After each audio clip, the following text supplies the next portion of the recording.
Martin Buber once said, "All journeys have a secret destination in which the traveler is unaware."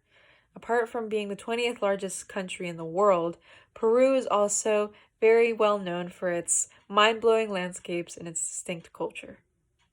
Culture students should definitely learn about Peru's culture because not only is it very interesting, but it opens doors to numerous experiences and opportunities outside of one's comfort zone. Peru stands out among other cultures through its delicious food and through its holiday rituals. My family and I are Peruvian, and so the Peruvian culture has been part of my day-to-day life since day one.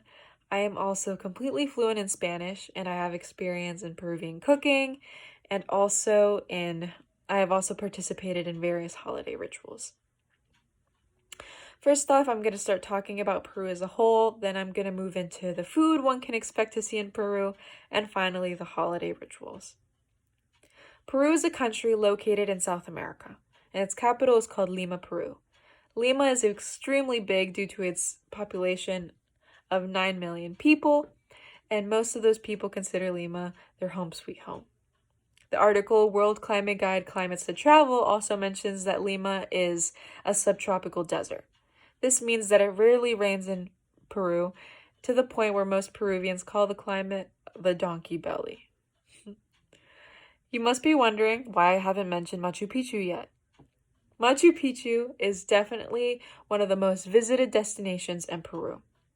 It's 8,000 feet above sea level in Peruvian Andes, and it's also considered the old mountain or the lost city of the Incans. Its main purpose was to serve as a religious holy place for the Incan families and a place for them to live. Now that I've given you background on Peru and Peru as a whole, I'm going to move into the food, which is the most exciting part. This is where my object comes in. I got this stuffed guinea pig in Peru when I was 10 years old, and I learned a lot from it. Guinea pigs in Peru are called cuys, and the last thing they want to do in Peru with them is keep them as pets, sadly. However, eating them and breeding them in Peru is extremely successful. Since my family is half American, half Peruvian, we have different opinions compared to the people who actually live in Peru. I personally like to stay away from the eating aspect when it comes to these guys, especially since I had them as pets as a little girl. But however, people that live in Peru say they're really tasty. I prefer ceviche. Ceviche is by far one of the most classic dishes in Peru. It's made from raw fish mixed with juices and some spices. It can also be accompanied by sweet potato, lettuce, and even corn. Corn is also another common vegetable in Peru. In Spanish, it's called choclo or maíz if we're referring to dried corn. Peruvian white and purple corn are the most popular ones. And their impact is so huge that people in the US love eating them. For example, the Trader Joe's Giant Peruvian Corn article mentions that Trader Joe's loves selling their customers Peruvian corn. And they also say that it's oversized, nuttier, chewier, and less sweet than regular corn. Now that I've mentioned some of the foods you can find in Peru, let's move on to the good part, the holidays. I saved this one for last because Peruvians take holidays very seriously. They see it as a way of uniting their families closer together and making new memorable memories. With Christmas, Peruvians really care about Noche Buena, or Christmas Eve. Since most Peruvians are Catholic, the celebration usually starts with a Mass or La Misa del Gallo. This is they go to church and it's basically a Mass. Following the Mass, they start La Cena del Señor, which is basically the dinner.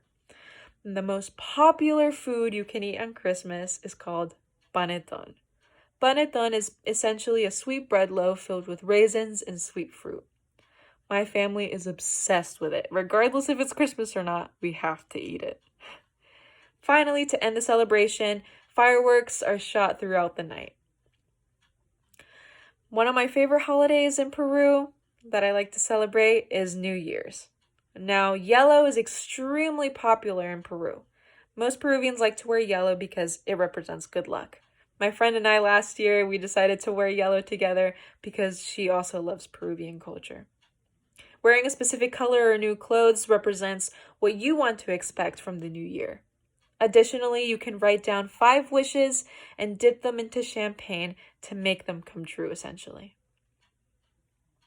The Akaraki article, New Year's in Peru, Traditions and Celebrations, mentions that also sprinkling rice around your house is a sign of good luck. When it comes to the Easter celebration, Easter is by far one of the most religious celebrations in Peru. It's called La Semana Santa, or the Holy Week. It's basically a week dedicated to Jesus and when he died. And Holy Saturday, which is the last day of the Holy Week, is dedicated to celebrating his resurrection. Peruvians also love chocolate.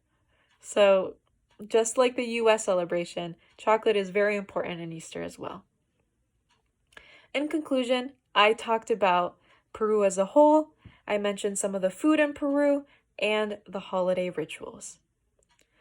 Peruvian culture deserves to be valued and understood through different aspects. The food and holidays are by far very, very important factors in Peruvian culture, and it allows it to stand out from other cultures as well. It opens doors to numerous experiences for everyone to enjoy. As Mahatma Gandhi said, a nation's culture resides in the hearts and souls of its people. Thank you.